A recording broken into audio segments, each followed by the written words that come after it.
Oh, Gemini D's, I gave my family absolutely everything I had, and my biggest life regret is that I used my generosity as a weapon to control them. You probably do not want to hear that, especially if you are looking at your own wasted years and wondering why your house is so quiet today. But I am 92 years old. Honestly, the brutal truth about aging alone is that most of the time we built the empty rooms ourselves. We sit around and we blame shifting family relationships. We complain about how kids these days do not care about senior living. But here is the thing, the fault was mine. I thought making myself endlessly useful was the exact same thing as being loved. It is not. The hardest of all my end-of-life lessons was realizing that I did not know who I was if nobody needed my help. My mental health over 60 was built entirely on fixing other people's problems. When they stopped needing me, I broke. I pushed my own children away because I could not stand the thought of just being someone they sat quietly with. I had to be the one in charge. Let me tell you exactly where I went wrong. I need to take you back to New Orleans. I was born there in 1932. It was a different world then. My mother was named Celestine. She was a good woman, but she was a tired woman. She worked as a cook for a wealthy white family in the Garden District. She worked long, hard hours in a hot kitchen that did not belong to her. She gave everything she had to her work and to us, and she asked for absolutely nothing in return. She acted like that was the only way a woman could be good. I watched her do it every single day. I learned it all from her. She was my blueprint. My father, Joseph, was a different story. He ran numbers in the neighborhood. He did odd jobs when he could find them, but he was gone more than he was there. I loved him so much. I loved him with that huge blind love a child has when they do not see their father enough. His presence was a rare gift to us, but his absence meant I had to step up. I was the oldest of 4 children. I became a second mother to them by the time I was 8 years old. I remember one specific night so clearly. It was terribly hot, the kind of wet heat that makes it hard to breathe. I was 10 years old. My mother had to work a double shift at her job. There was almost nothing in our house to eat, nothing at all. I stood in that small, sweltering kitchen. I looked in the empty cupboards. I looked at my brothers and my sister. They were looking at me. They were waiting for me to fix it. So I fixed it. I scraped together every tiny thing I could find. I made a meal out of almost nothing. I put the plates down on the wooden table. My brother Marcus was 6 years old at the time. He took a bite of that simple food. He looked up at me with his big eyes and he told me it was the best food he had ever had. You see, right then something changed inside me. I felt a feeling I had never felt before in my entire short life. I felt that I mattered. I felt that my presence changed things for the better. I chased that exact feeling for the next 82 years. I learned a lesson that night, and I learned it deep in my bones. I learned that if you are not useful, you are a burden. And I decided right then and there that a burden is the absolute worst thing a person can ever be. I made very sure I was never a burden to anybody. I always had a plan. When I was 19 years old, I had a real chance to make something of myself. I had offers to go to Baton Rouge to train as a medical secretary. I was smart. I was one of the few in my neighborhood who actually finished high school. It was a good opportunity. I was packed and ready, but then my mother got sick. I chose to stay home and take care of her. I put my bags away. She eventually recovered, but the opportunity did not. The job went to someone else. I did not complain about it. I did not cry. I just kept working. I moved to Memphis when I was 22 years old with my boyfriend, Franklin Boone. He had factory work lined up at the plant. We got married 6 months after we arrived in Tennessee.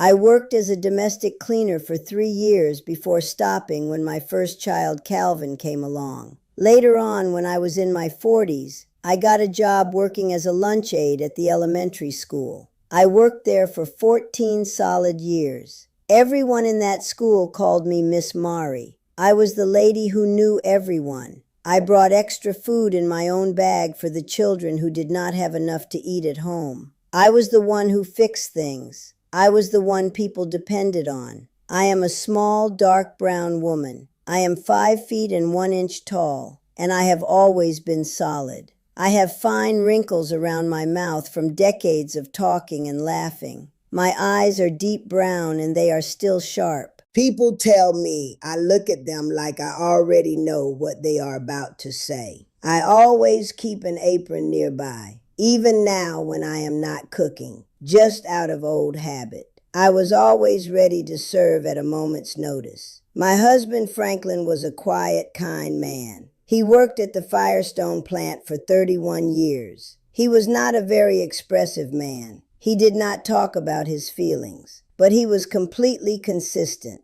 He came home every single evening at the exact same time. He never raised his hand to me. He never raised his voice. But here is the thing. He let me run our household entirely. I held our marriage together through sheer force of will and organization. Franklin provided the income from the factory, and I provided absolutely everything else. He was grateful for it, and I was in charge. It worked for us. We had a long marriage. But looking back now, I wonder if he let me do it because it was easier for him or because he truly loved me. I think it was a little bit of both. The real cost was that I never learned how to share the weight of life. I just carried it all on my own back, and I called it love. I treated my children the exact same way. I raised 4 of them: Calvin, Renee, Terrence, and Angela. I gave them everything they needed: food, clothes, a clean house, protection. But I made sure they knew what it cost me. My daughter Renee felt the weight of my expectations her entire childhood. She is 62 now, and she lives in Nashville. She still carries that weight today.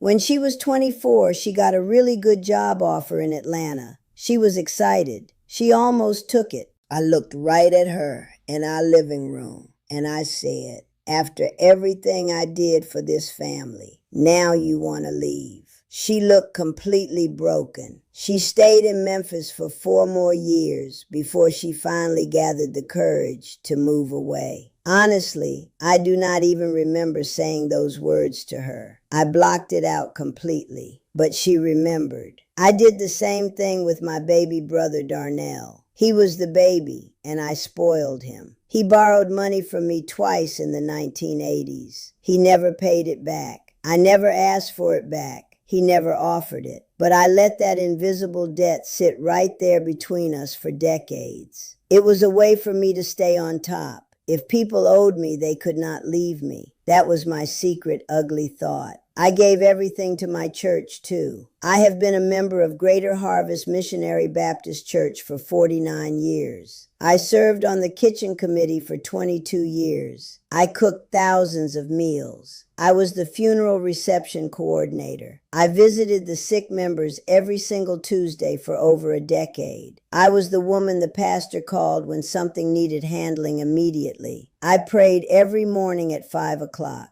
I have kept that schedule since I was 30 years old. But if I am being honest with myself, my prayers were mostly just lists of things I needed to fix for everybody else. I was completely full of my own importance. I thought I was being a good Christian woman. I thought I was being the perfect mother and the perfect wife. I did not realize I was building a thick wall out of my own good deeds. The first big piece of my life fell away in 2003. My husband Franklin got sick. It was pancreatic cancer. He was diagnosed in March, and he was gone by October. It was terribly fast. I spent those 7 months doing exactly what I always did. I took total charge of the situation. I managed his doctors. I managed his medicine. I managed his visitors. I did not stop moving for a single second. 3 days before he died, Franklin looked up from his bed. He was so thin by then. He reached out and he took my hand. He looked right into my eyes and he said, "Mari, you have to let somebody take care of you now." I pulled my hand back. I told him I was fine. I told him not to worry about me. I was not fine. But I could not let him see that. I could not let him see me vulnerable, even while he was slipping away from me. I have thought about those specific words almost every single day since he died. The morning after his funeral, my children woke up and found me scrubbing the house from top to bottom. I was washing the walls. I was sweeping the floors. They tried to stop me. They told me to sit down and rest. They told me it was okay to cry. I told them I needed something to do. That was the truest thing I said that entire terrible year. I needed a task because a task kept the deep fear away. 2 years later, in 2005, my youngest daughter, Angela, got married. I owned a nice 4-bedroom house on Maple Street. It was the house my children grew up in. I gave that entire house to Angela as a wedding gift.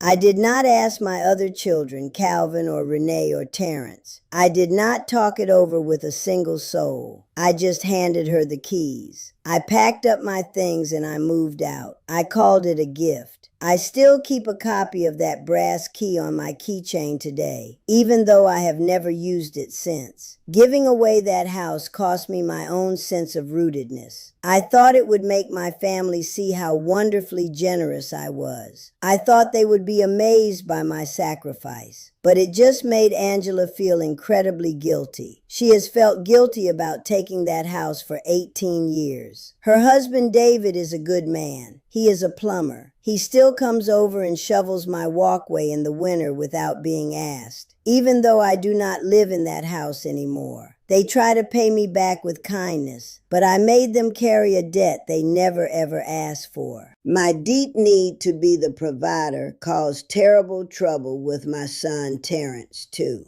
Terrence drives a long-haul truck for a living.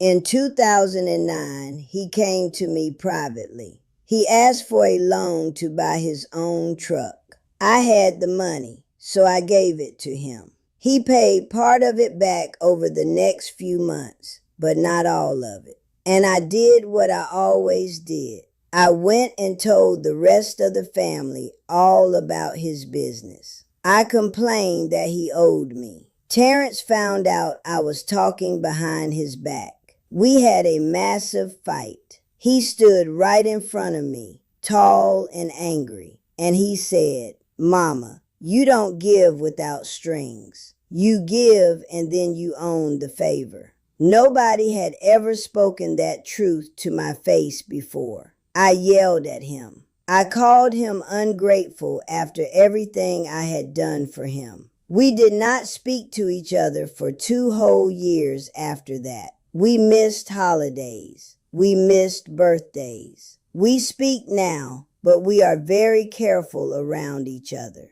The warmth is there, but the deep wound is still there too. I never forgot what he said to me. I never admitted out loud that he was perfectly right.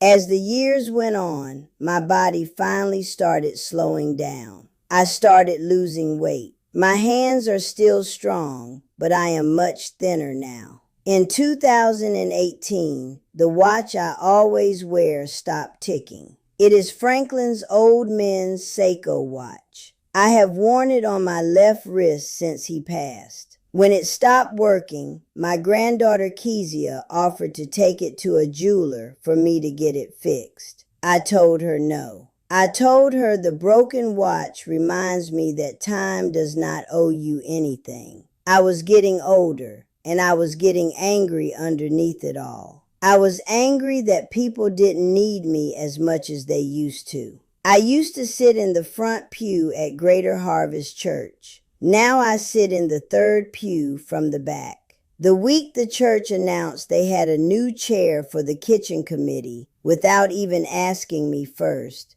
was one of the absolute hardest days of the last 10 years. I felt completely thrown away. I felt useless. Then came the fall. It was 2021. I fell hard in my home. After that, my legs were not the same. I had to start using a walker. I hate that walker so much. I refused to give it a name because naming it would mean I accept it. After the fall, I had to make a compromise. I moved into my oldest son Calvin's house. Calvin is 66 now. He is a retired postal worker. He and his wife Sandra set up the back bedroom for me. It has its own entrance from the side yard. It is a very small room. Calvin calls me Mama in a tone that is equal parts affection and weariness. He took me in out of duty and love, but I know he is incredibly tired. He will not say so, and I will not say so either. And I know his wife Sandra did not sign up to be a caretaker for her mother-in-law. She is a medical billing specialist and she works hard all day. She does this for me without complaining, but I know it costs her peace in her own home.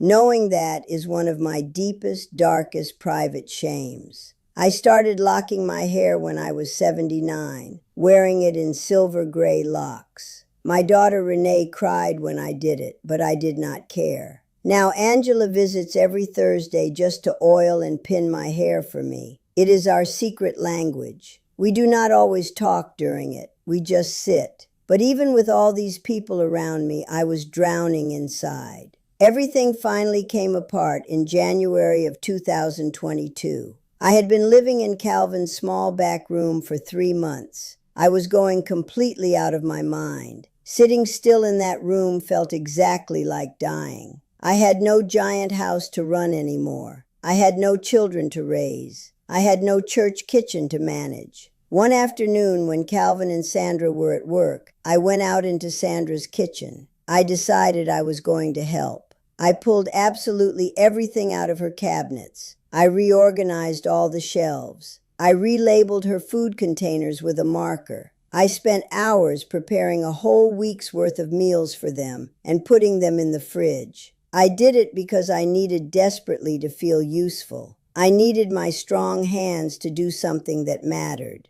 When Sandra came home from work, she walked into the kitchen and stopped dead. She looked at the open cabinets. She looked at the fresh labels. She looked at the food. She looked at me standing there with my apron on. She didn't yell. She didn't scream. She just said very quietly, "Ms. Mari, this is my kitchen." Those simple words hit me harder than a physical blow. I put my head down. I did not say a single word. I walked back to my little room. I closed the door, and I did not come out for dinner. I lay in the dark that night, staring up at the ceiling. My heart was pounding in my chest. I realized right then what I had done. I had given my entire life to being needed, and now I was in someone else's house, reorganizing someone else's kitchen, and it was still not enough. I did not know how to just be there. I did not know how to just be. That was my breaking point.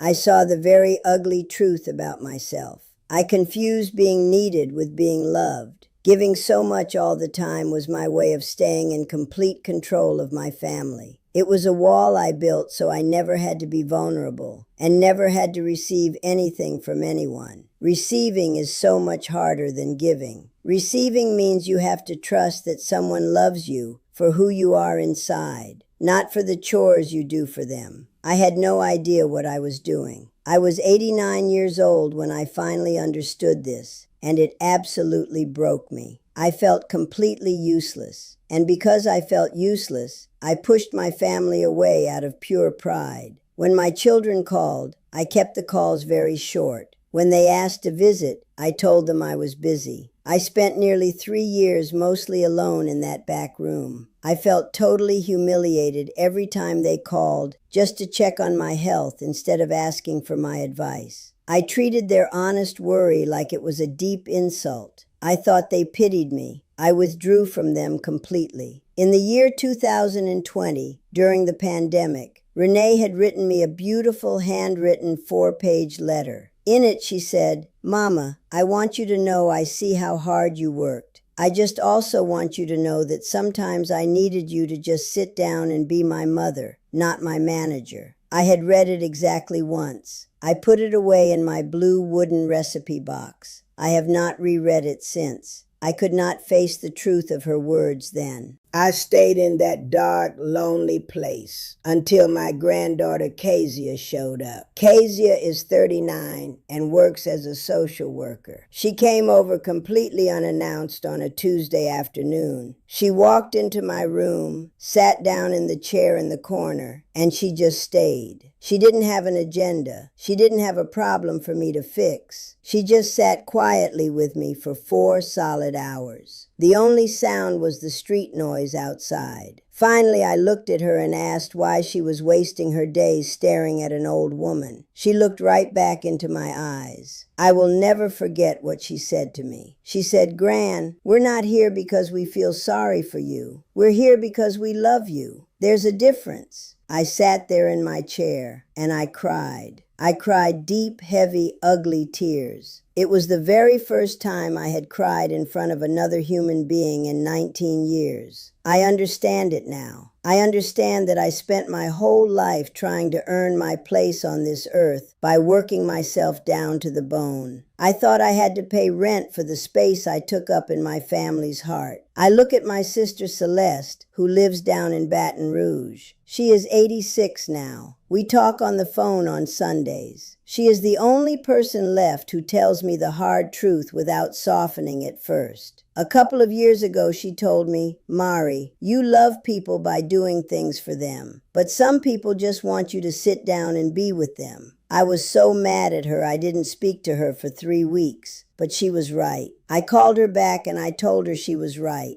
Love does not require a receipt. Love does not require you to be the strongest person in the room. If you always have to be the one giving the advice, lending the money, and cooking the meals, you are not letting anyone else love you back. You are just managing them. I look at my other grandchildren now. My grandson Deshaun comes by on Saturdays and fixes little things around my room. I used to think he just wanted a task, but I know now he just wants to show me he cares. My granddaughter Nia is a pediatric nurse, and she calls me every Sunday evening to tell me stories about her patients. She knows I love hearing them. She does it on purpose to make me feel connected. They love me. Not my cooking, not my money, me. If you are sitting there watching this and you are in your 60s or 70s or older, I need you to listen to me very carefully. Stop performing for your family. Stop thinking you have to be the hero every single day. If you are holding a grudge because your kids don't appreciate everything you did for them, let it go. Stop keeping score. You gave because you wanted to give, or maybe you gave because you were scared.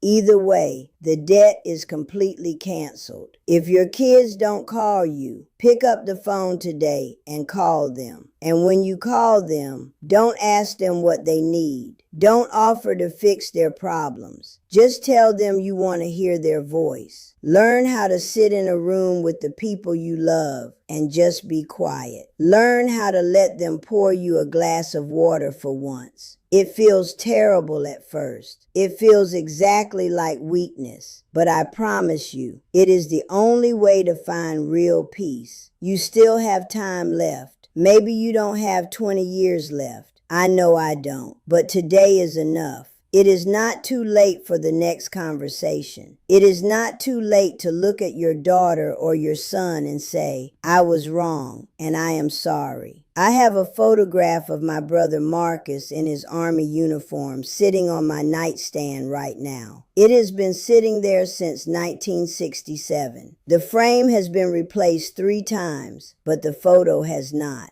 I also have that wooden recipe box with 74 cards written in my own handwriting. Every recipe I ever cooked. I am finally getting ready to hand that box over to Kezia. Giving it away feels like the very last thing I will do, but I am ready to do it. I am ready to stop being useful. I am ready to just be Mari. If any of this hit close to home for you today, please pass it on. Share this video with someone who needs it. Someone you know is carrying the exact same heavy weight, and they have absolutely nobody to say this to them. They think they are the only ones secretly terrified of becoming useless. Show them they are not alone. And if you want more of these conversations, the real ones, without the sugarcoating, make sure you subscribe. Hit the bell so you don't miss the next time we sit down to talk. Leave me a comment down below. I want you to be honest with me. Tell me, what is one thing you wish you had said sooner to someone you love? I read every single one of those comments. It helps me know I am not speaking into an empty room. And if you have a story of your own, one of those hard truths that needs to be told before it is too late, send it to us. There is a link right below this video for you to submit your story. These are the lessons that need to be heard. We owe it to ourselves to stop pretending. We owe it to the people we love to finally let them love us back. I just didn't know what to do with someone trying to love me back.